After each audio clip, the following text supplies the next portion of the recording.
9ویں جماعت کے عزیز طالبات، السلام علیکم ورحمۃ اللہ وبرکاتہ۔ ہمارا جو آج کا موضوع ہے وہ حصہ نثر سے ڈرامہ ہے۔ سب سے پہلے ہم ڈرامہ کا معنی جو ہے اس پہ تھوڑا نظر ڈالتے ہیں، یعنی کہ یہ بات باور کرتے ہیں کہ ڈرامہ کا معنی کیا ہے۔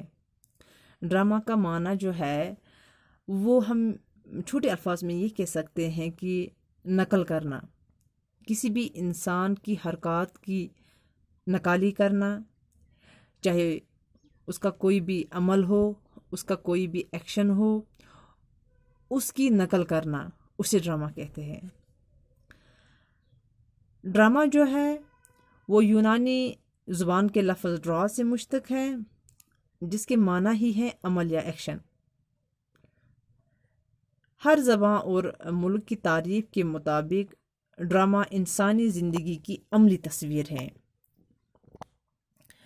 ڈرامے کی ابتدائی نقالی سے ہوئی ہے، یعنی کہ اس کی جو ابتدا ہے وہ نقالی سے ہوئی ہے، کسی چیز کی نقل کرنا۔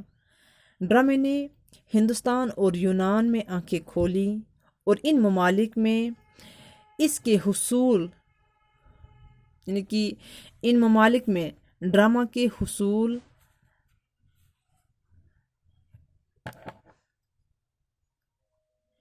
ڈرامہ جو ہے اس نے جو ہندوستان اور یونان میں آنکھیں کھولی اور ان ممالک میں اس کے اصول بھی سب سے پہلے واضح کیے گئے ہیں، جیسے کہ برتمنی میں نے ہندوستان میں اور ارسطو نے یونان میں اس کے مسائل پر غور کیا۔ برتمنی لباس، آواز، جسمانی اعضاء کی حرکت، رقص اور موسیقی کو ڈرامے کے لازمی اعضاء قرار دیتے ہیں۔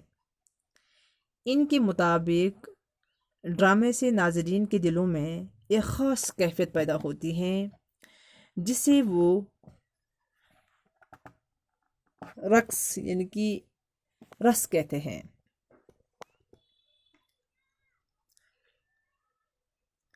ارسطو نے ڈرامے کے لیے 5 اعضائی ترکیبی وضع کیے ہیں۔ سب سے پہلا قصہ جو ہے، یعنی کہ جو ڈرامہ ہے یہ اس کا قصہ کیا ہے، کس قصے پر، اس کی بنیاد جو ہے وہ کس قصے پر ہے، کس قصے پر مبنی ہے، وہ پہلا کردار ہے، پہلا اعضائی ترکیبی ہے ڈرامے کا۔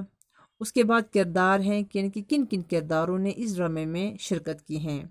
اس کے بعد مرکزی خیال، ٹائٹل کیا ہے اس کا، اور مکالمہ اور موسیقی، بات چیت کا طریقہ اور موسیقی۔ لیکن ساتھ ہی وہ اسٹیج کی آرائش کو بھی ڈرامہ کا ایک ضروری حصہ قرار دیتے ہیں۔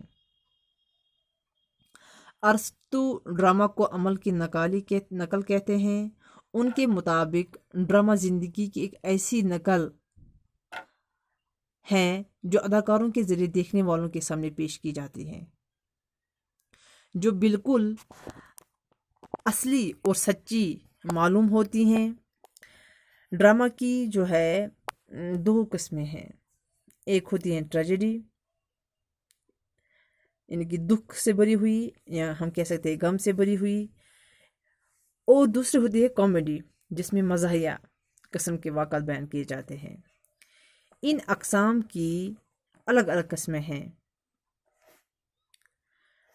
ناقدین جو ہے وہ انہوں نے جو ڈرامے کے اعضائی ترکیبی مقرر کیے ہیں وہ درج ذیل ہے۔ وہ کہتے ہیں کہ پلاٹ اس کا جو ہوتا ہے بہت اہم ہوتا ہے، کردار، مکالمہ، کشمکش، تسلسل، تصادم، مرکزی خیال، آغاز اور نقطہ نظر۔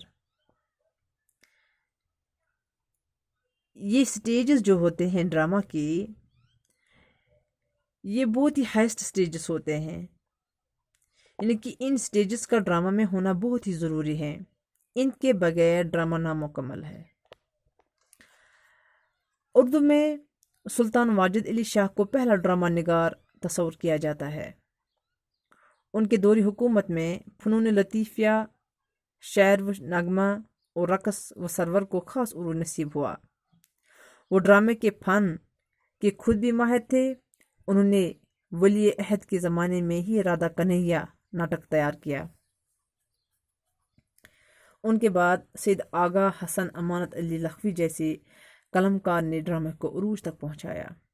انہوں نے اندر صبا لکھ کر اردو ڈرامہ کو ایک نئی جہت عطا کی۔ اندر صبا کی تقلید میں کئی قلمکاروں نے اس صنف کو تقویت بخشی ہے۔ یعنی کہ اردو ڈرامہ نگاری کے فن کو دائمی رونق بخشنے والا سب سے بڑا نام جو ہے وہ آغا حاشر کاشمیری کا ہے۔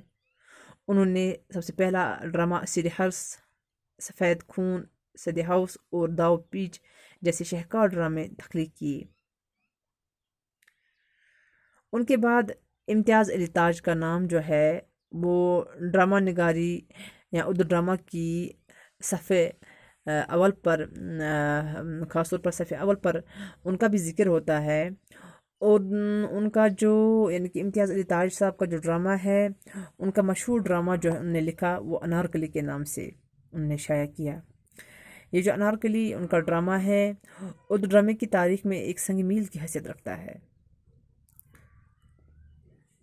ڈرامے کا جدید دور ریڈیو اور ٹیلی ویژن ڈراموں سے شروع ہوتا ہے۔ یعنی کہ